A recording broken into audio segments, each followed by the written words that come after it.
ሌላው ወላጆች ማየት ያለባቸው የቆዳ ችግር ማለት ወጣቶች አሁን ሲጨነቁ እቺ ቡግሯ ፒምፕልስ የሚባለው ይወጣል፣ በብዛት ይወጣባቸው ጭንቀት ነው።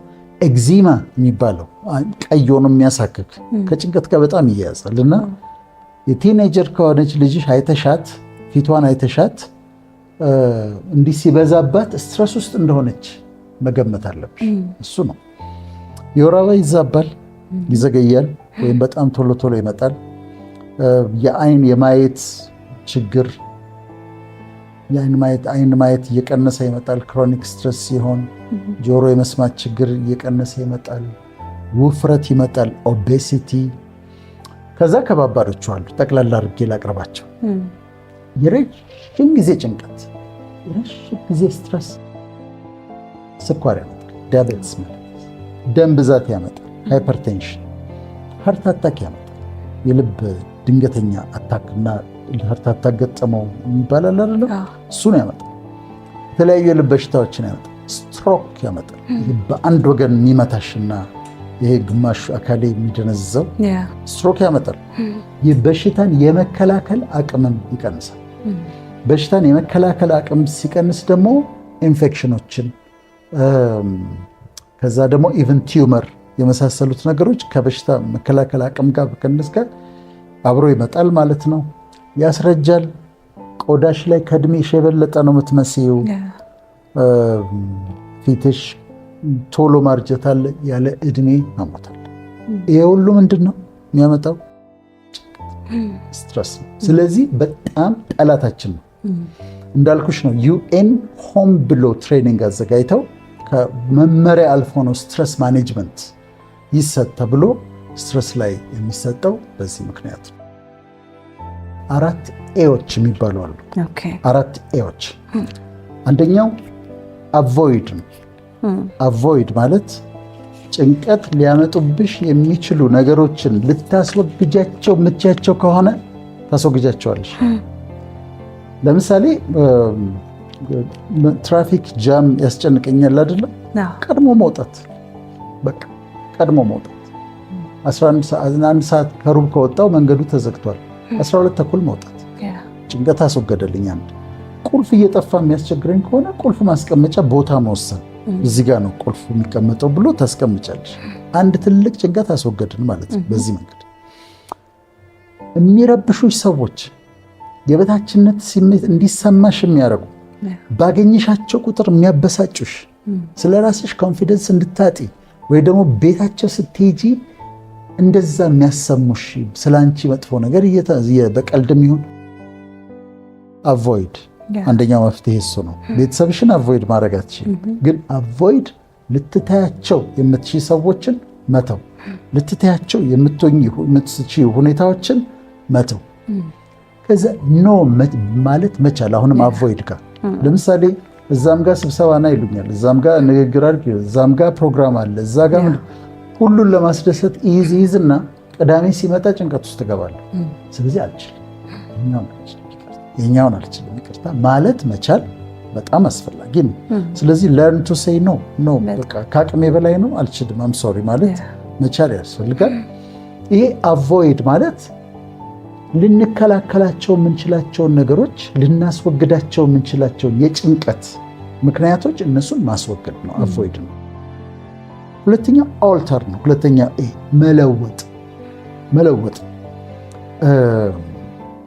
መለወጥ ማለት ለምሳሌ ቡሊ የሚያደርጉሽ ከሆነ በቀልድ ትነግሪያቸዋለሽ። እኔ አንድ ቦታ ተናግሬዋለሁ። አንድ ጓደኛ ነበረና ጓደኛ ሜዲካል ስኩል እያለን ነው እና ልጆቹ አንቺ ይባባላሉ ወንዶቹ። አንቺ ዛሬ አጠናሽ እንዴ? ዛሬ ገንዘብ ይዘሻል እንዴ? ሆናን ይባባላሉ። ከዛ እሱም እንደዛ ይሉታል። አንድ ቀን ተነሳና ሁላችን ባለንበት እኔ አለ አንቺ ሲሉኝ አልወድም፣ በቃ በፍጹም አንቺ እንዳትሉኛል አልወድም አለ። ከዛ ቀን ጀምሮ ማንም ሰው አንቺ አላለው።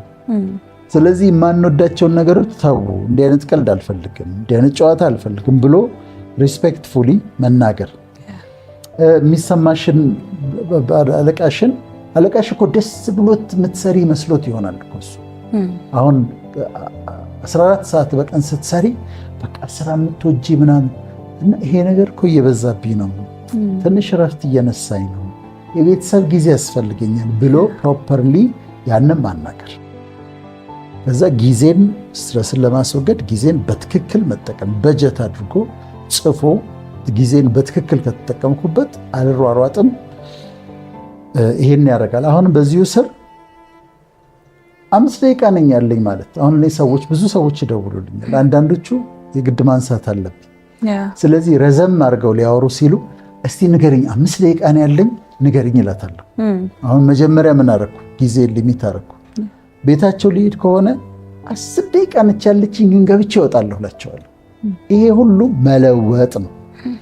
ሶስተኛው ኤ አክሰፕት ነው። አክሰፕት ማድረግ ማለት መለወጥ የማትቻያቸውን ነገሮች ተቀበያቸው፣ አለቀ። ለምሳሌ ትዳር ይሆናል፣ ባል ነው። ባልየውን ለመለወጥ ስትታገል አንዳንድ ባህሪውን ካልተለወጠ ስትል ስታኮርፍ፣ ስትጣላ ግን ማድረግ ያለባት ምንድን ነው? የተወሰነውን ባህሪ የማይለወጠውን ተፈጥሮን አክሰፕት ማድረግ ነው። እሱም ደግሞ አክሰፕት ማድረግ ነው።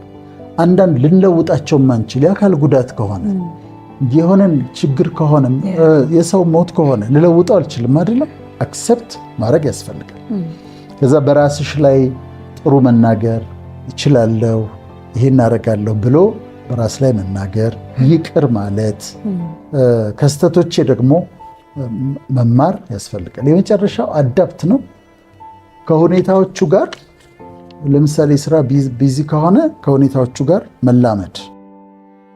ከዛ ደግሞ ለምሳሌ ስኬታማ አልሆንኩም ብሎ ከሆነ ጭንቀቱ ስኬትን ሪዲፋይን ማድረግ። ስኬት ማለት ምን ማለት ነው ብሎ የግድ ሀብታም መሆን አለብኝ፣ የግድ ሚሊዮነር መሆን አለብኝ? ያ ከሆነ ስትረስ የሚያመጣበት ያንን መለወጥ ያስፈልጋል። ከዛ የመጨረሻ ሉክ አት ዘ ቢግ ፒክቸር። አሁን ዛሬ የሚጨነቅበት ነገር የዛሬ ዓመት ኢምፖርታንት ነው፣ የዛሬ 5 ዓመት ኢምፖርታንት ነው፣ ኢምፖርታንት ላይሆን ይችላል። ስለዚህ እሱን ማሰብ ያስፈልጋል። እነዚህ አራቱን ከዛ ብዙ አሉ ዛሬ አልጨረስናቸውም። ግን መናገር ያለብን ግን ለካ ስለ ራሴ ከመጠን በላይ ሲጨነቅ አምላክ የለኝም እንደማለት ነው የሚቆጠረው። ምክንያቱም እረፉ እኔ አምላክ እንደሆንኩኝ እወቁ ተብለን የሚያስጨንቃችሁን ሁሉ በእርሱ ላይ ጣሉት ተብሏል። የጣልሽውን ነገር አታነሽ። ይሄ መመሪያ ተሰጥቶ እረፉ እኔም አምላክ እንደሆንኩኝ እወቁ ተብለን አምላክ አለን እያለን የሚያስጨንቃችሁን በሱ ላይ ጣሉት ተብለን በልመና በጸሎት አስታውቁ እንጂ በአንዳች አትጨነቁ ተብለን እነዚህ እኮ ትእዛዞች ናቸው። ያንን መጠበቅ አለብን። ስለዚህ እምነታችን እስልምና ቢሆን ክርስትና ቢሆን ጁዳይዝም ቢሆን በአምላክ የምናምን ሰዎች አሁን እንዳልሽው ልንለውጣቸው የማንችላቸውን ነገሮች ለእሱ ሰጥቶ መተኛት ነው። ለወላጆችም አሁን እምላቸው ይህንን ለልጆቻችሁ ጸለያችሁ አይደለም? ለአምላክ ሰጣችኋቸው አይደለም?